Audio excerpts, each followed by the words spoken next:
example, it is a conspiracy to see to it that reggae is not being played on black radio stations in America. See? Like it is a conspiracy to see to it that drugs get into all the black communities to poison the nation. Stop the revolution. So, because the music is an awakening to the slumbering mentality of those who have been caught up in the shit still, the conspiracy is a paid conspiracy, and I know that. Hello everybody, you're welcome back to another round on the Reggae Appreciation Society. In 1978, the now legendary One Love Peace concert held at National Stadium in Kingston with the aim of bringing peace to Jamaica, which at the time was being torn apart by political violence between supporters of the main parties, the PNP and the JLP. The headliner of the show was supposed to be Bob Marley, supported by a retinue of the biggest names in Jamaican music at the time, like Peter Tosh, Jacob Miller and the Mighty Diamonds. But it was Peter Tosh who made the biggest impression on the night. He not only condemned the violence, but delivered a fiery speech in which he condemned the political leadership, the police, and Prime Minister Malcolm Manley, who was seated just a few meters from the stage. An act of extremely bold, radical activism that saw him almost beaten to death a few months after. It was Tosh's most visible record of activism, but the stepping razor was no stranger to rebellion. He had hopped into the back of a bus to Kingston at the age of 14, changed his name from Winston Hubert McIntosh to Peter Tosh, became a Rastafarian before converting his two bandmates, plus numerous face-offs with the police, and 10 years before the One Love Peace concert had played a commando-like role in one of the most shocking riots in Jamaican history. Let's take a look at the story of Peter Tosh and his part in what is now known as the Walter Rodney riots. In October of 1968, the Wailers were basically hungry, hustling hard in Kingston to fund their breakthrough as independent artists. It had been 2 years since they had left the employment of Studio One, the label under which they had released several albums that had jumped to the top of the Jamaican charts and had made them national celebrities. Despite their successful run in the charts, the Wailers found themselves earning $5 a week and were still poor.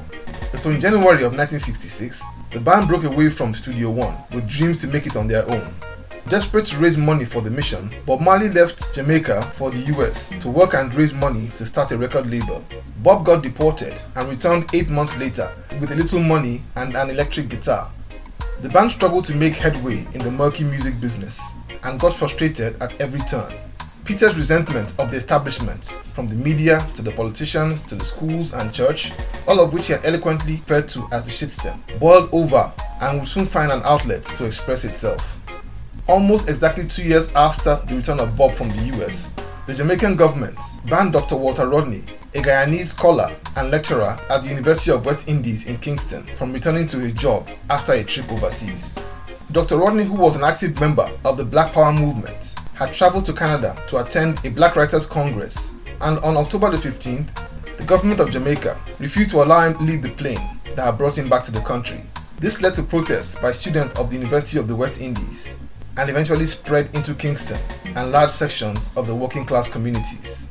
Dr. Rodney's Black Power cause has seen him take his messages to different forums like union halls and Rastafarian camps, where Peter Tosh had heard him speak and had become a huge supporter. Tosh was outraged when he heard that Babylon had moved against Rodney. As the students' protest popularity grew, it morphed into full-scale riots in parts of Kingston, as buildings were torched and shops were looted in an orgy of mayhem. When the news reached Trenchtown, Peter, who had already tasted jail time and beatings for minor protests in the past, decided he had to be part of what he saw as the people's uprising against Babylon. He put a plan together to join in the looting on the 16th of October, the day after it all started. But it was a plan that he would run without his two best friends, as Bonnie was serving jail time and Bob was taking care of Rita, who was heavily pregnant and was already in labor, set to deliver Ziggy Marley a few hours later on the 17th of October. Peter commandeered the bus and filled it with willing participants from Trenchtown and drove it to the Kingston city centre, the heart of the rioting. He targeted a big departmental store and drove straight through the shop's windows and doors. His passengers rushed out and grabbed all they could, and Tosh drove them back to Trenchtown with the looted goods, where he received a hero's welcome. At the time, he was young, impulsive, and had gotten carried away. And as the rioting subsided, he began to regret what he had done. On his 24th birthday, on the 19th of October, he got news that would send a cold shiver down the spines of everybody in Trenchtown who had been involved in the rioting. The owner of the store where Peter had driven into was a close friend of the dreaded Superintendent Joe Williams, the most brutal cop in Kingston that the Wailers had known for years and called the baddest man in the world. Superintendent Joe Williams was known for moving around Trenchtown in a police jeep without doors so he could leap out of the vehicle and grab rude boys in the street. The Wailers had encountered him a few years before when he raided parties organized by their former boss, Coxswain Dodd. Superintendent Williams had raided those parties to arrest rude boys in expensive clothes. He was also known to have a huge network of informants in Trenchtown, and Peter knew that it would just be a matter of time before Papa Joe, as he was then called, caught up with him. Peter was forced to flee Trenchtown, leaving behind his partner, Shirley Livingston, who was Bonnie Wailer's sister, and his young son, Andrew Tosh. He went to lay low in Westmoreland, the place he had left 9 years earlier. He survived by doing local gigs, including playing his guitar in a performance for a local beauty pageant. Any normal person hiding in exile would lay low, but not Peter Tosh.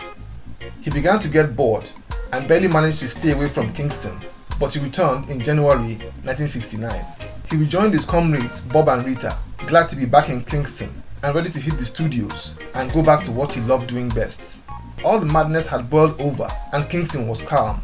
American singer and friend of the Wailers, Johnny Nash, was in town to record some new music, and greatest of all, Bonnie Wailer was released from jail soon after.